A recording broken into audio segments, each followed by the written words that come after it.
Bonjour, je suis le médecin du travail de votre entreprise. Comme vous le savez, la campagne vaccinale contre le coronavirus va être lancée incessamment. Cet audio a pour objectif de répondre à quelques questions que vous pourriez vous poser.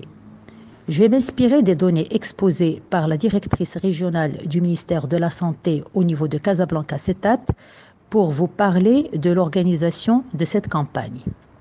À ce jour, Casablanca représente 40% des cas Covid du Maroc. Sur une population de 7,5 millions, 6 millions de personnes âgées de plus de 18 ans seront ciblées. L'objectif est d'assurer plus de 80% de taux de couverture. La durée étalée sur 12 semaines, c'est-à-dire 3 mois, 6 jours sur 7, répartie en 4 périodes de 21 jours chacune. Chaque période sera dédiée à un groupe défini. La première phase comprendra les professionnels de santé, les personnes utiles, les forces armées royales, la protection civile, ministère de l'Intérieur, enseignement, etc. et les sujets âgés de 45 ans et plus. La deuxième phase sera la deuxième prise des vaccinés de la première phase et les sujets âgés de 18 ans à 44 ans, première prise chez la moitié du groupe. La troisième phase, c'est la deuxième prise des vaccinés chez les vaccinés de 18 ans à 44 ans, avec la vaccination de la deuxième moitié de cette tranche d'âge. Et enfin, la quatrième phase, c'est la deuxième prise chez cette deuxième tranche de personnes de 18 ans à 44 ans. Les stations vaccinales seront selon un mode fixe représenté par les centres de santé et selon un mode mobile. L'équipe vaccinale se déplace dans les hôpitaux, universités, internats, cités universitaires, prisons, entreprises de plus de 50 salariés, etc. Une invitation sera envoyée à chacun de nous.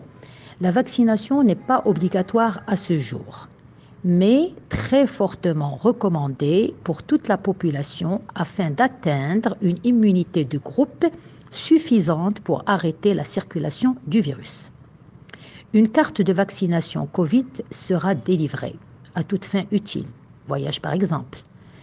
Comme vous le savez, la vaccination a permis d'éradiquer plusieurs maladies mortelles, telles que la polio, la méningite, le tétanos, la variole, la liste est longue. C'est la même chose pour le coronavirus. La vaccination est la seule arme à ce jour qui peut y mettre fin.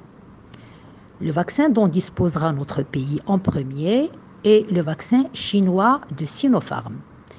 Il répond à une technique la plus utilisée depuis des années, à savoir la technique du virus inactivé, c'est-à-dire virus rendu non infectieux par des produits chimiques tels que le formaldéhyde ou par la température. C'est donc un virus tué qui garde ses protéines qui vont induire la réponse immunitaire. 2 doses seront injectées à J1 et J21 pour avoir des anticorps neutralisants suffisamment protecteurs. Le Maroc a participé à la phase 3 de ce vaccin. C'est un vaccin qui a prouvé son efficacité et a donné peu d'effets secondaires chez tous les patients testés en phase 3, soit sur un échantillon de plus de 50 000 personnes de par le monde. Il n'y a pas de contre-indication particulière en dehors de l'allergie vraie à l'œuf. Il ne faut pas le faire le jour où on a une infection en cours. Il faut respecter un délai de 15 jours entre la vaccination antigrippale et celle anti-coronavirus. Les seuls effets secondaires constatés en phase 3 chez les 50 000 personnes vaccinées sont bénins et minimes, tels qu'une douleur, une rougeur au point d'injection, une fatigue, une petite fièvre. Une pharmacovigilance est prévue. Le vaccin est protecteur, mais on ne sait pas s'il empêche la transmission, d'où mesures barrières respectées jusqu'à ce que toute la population soit protégée. D'autant plus que la protection n'est complète que 3 semaines après la deuxième injection, c'est-à-dire à J42. Faut-il vacciner les patients qui ont déjà eu la Covid? Oui, À ce jour, on n'a pas les moyens de savoir si les IgG fabriqués après la maladie sont des anticorps neutralisants. Enfin, il faudra insister sur le respect des mesures barrières jusqu'à au moins 4 mois après le début de la campagne vaccinale. Protégez-vous et protégez les vôtres. Je vous remercie.